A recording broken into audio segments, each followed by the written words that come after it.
सब देखने वालों को अस्सलाम वालेकुम। आप सबको FZ स्टूडियो में खुशामदीद। बिस्मिल्लाहिर्रहमानिर्रहीम। हल्फुल फजूल का मुआहदा।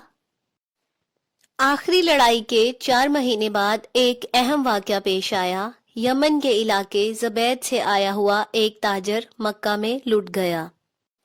दूर से आए हुए किसी शख्स के साथ मक्का में जुल्म हो तो कोई इसकी मदद करने को तैयार नहीं होता था। उसे मदद के लिए वापस अपने कबीले जाना पड़ता और वो अपने कबीले के लोगों को साथ लेकर हमला करता। दूर से आने की वजह से इनके पास माली असबाब और अफरादी कुव्वत भी कम होती, इस पर रकम भी बहुत खर्च होती और मुकाबले में इन्हें मक्का के कबीलों का सामना करना पड़ता जो आपस में इकट्ठे हो जाते। हक लेना तकरीबन नामुमकिन था और अपना हक लेने का वाहिद जरिया ताकत थी। अरब वाले ताजर हैं और तजारत इनके लिए बहुत अहमियत रखती है।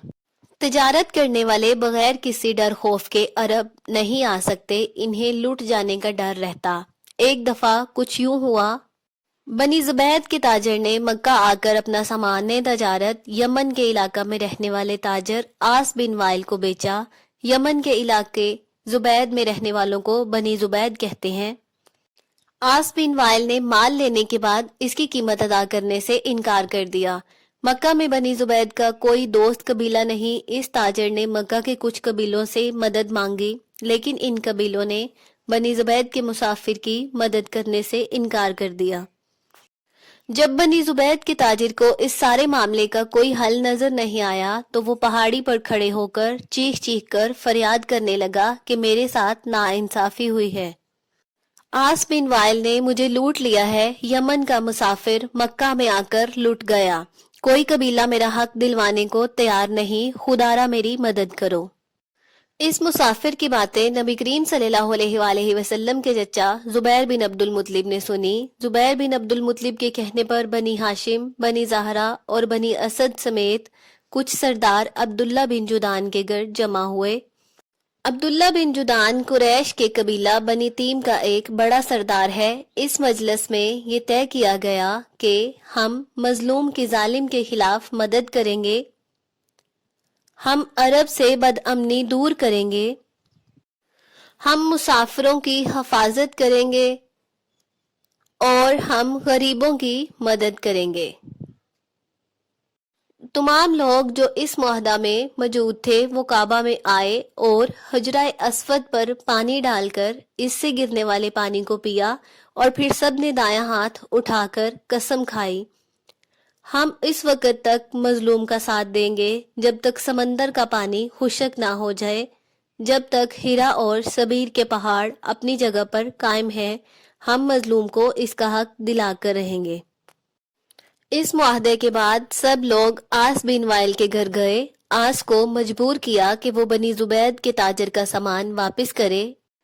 ऐसा ही हुआ, इसने माल वापस कर दिया। इस मुआहदे में नबी करीम सल्लल्लाहु अलैहि वसल्लम भी शरीक हुए। इस मुआहदा से बहुत पहले बनी जुरहम के कुछ अफराद ने भी ऐसा ही एक मुआहदा किया था जिसे हल्फुल फजूल का नाम दिया गया था। इस नाम की वजह यह थी कि मुआहदा करने वाले अफराद का नाम फजल था। फजूल फजल की जमा है। इन लोगों के नाम ये हैं: फजल बिन हारिस, फजल बिन वदा, फजल बिन फजाला। वक्त गुजरने के साथ लोग इस मुआहदे पर कायम ना रहे। फिर पहले मुआहदे की याद में दूसरे मुआहदे को भी हल्फुल फजूल का नाम दिया गया। नबी करीम सल्लल्लाहु अलैहि वसल्लम इस मुआहदा का जिक्र यूं करते हैं, जितनी खुशी मुझे इस मुआहदा से हुई, अगर कोई मुझे इसके बदला में सुर्ख ऊंट भी देता तो मुझे इतनी खुशी ना होती। आज भी कोई शख्स मुझे इस मुआहदा के लिए बुलाए तो मैं इसकी दावत कबूल करूंगा। नबी करीम सल्लल्लाहु अलैहि वसल्लम ने जिस मुआहदा हल्फुल फजूल में शिरकत की वो बड़ा मुअस्सर साबित हुआ। इस मुआहदा की वजह से बदला और इंतकाम लेने की लड़ाइयां तकरीबन खत्म हो गईं। हज के लिए आने वाले एक यमनी ताजर की खूबसूरत बेटी को मक्का के ताकतवर सरदार नुबिया बिन हजाज ने अगवा कर लिया। यमनी हाजी बहुत परेशान और बेबस था। यहाँ गैर मुल्क में कौन इसकी मदद करेगा? यमनी हाजी को किसी ने मशवरा दिया कि हल्फुल फजूल वालों से राब्ता करे। حلف الفضول والے بات سنتے ہی ابن حجاج کے گھر پہنچ گئے، اس پر دباؤ ڈالا کہ وہ مہمان لڑکی کو فوراً اس کے والدین کے حوالے کر دے۔ نبیہ نے صورتحال دیکھی تو اسے حلف الفضول والوں کے سامنے جھکنا ہی پڑا اور لڑکی کو اس کے والدین کے حوالے کر دیا۔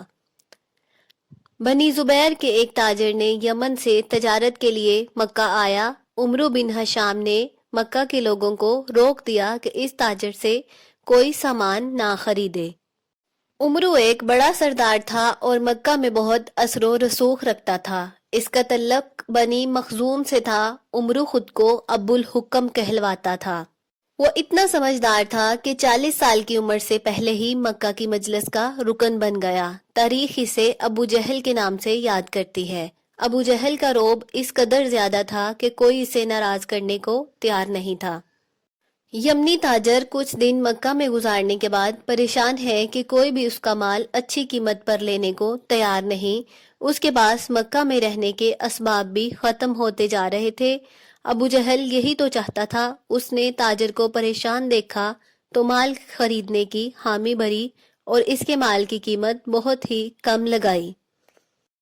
بنی زبیر کے تاجر کو کسی نے نبی کریم صلی اللہ علیہ وآلہ وسلم کے بارے میں بتایا تو اس نے نبی کریم صلی اللہ علیہ وآلہ وسلم کی خدمت میں حاضر ہو کر روادات سنائی۔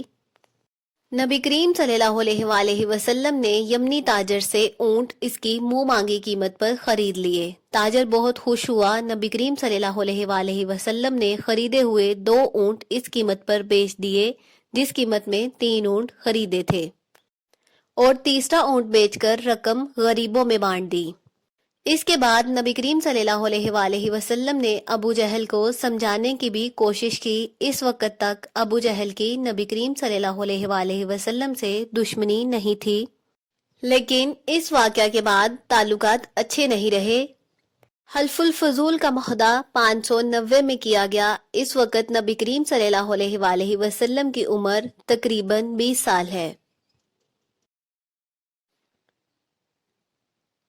اگر آپ اس چینل پر نئے ہیں تو چینل کو سبسکرائب کریں اور ویڈیو کو لائک کریں۔ پیارے نبی صلی اللہ علیہ وآلہ وسلم کی پیاری باتیں خود بھی سنیں اور اپنے بچوں کو بھی سنائیں۔ اپنا بہت سارا خیال رکھیں، مجھے بھی اپنی دعاؤں میں یاد رکھیں۔ اب ملتے ہیں اگلی ویڈیو میں، تب تک کے لیے اللہ حافظ۔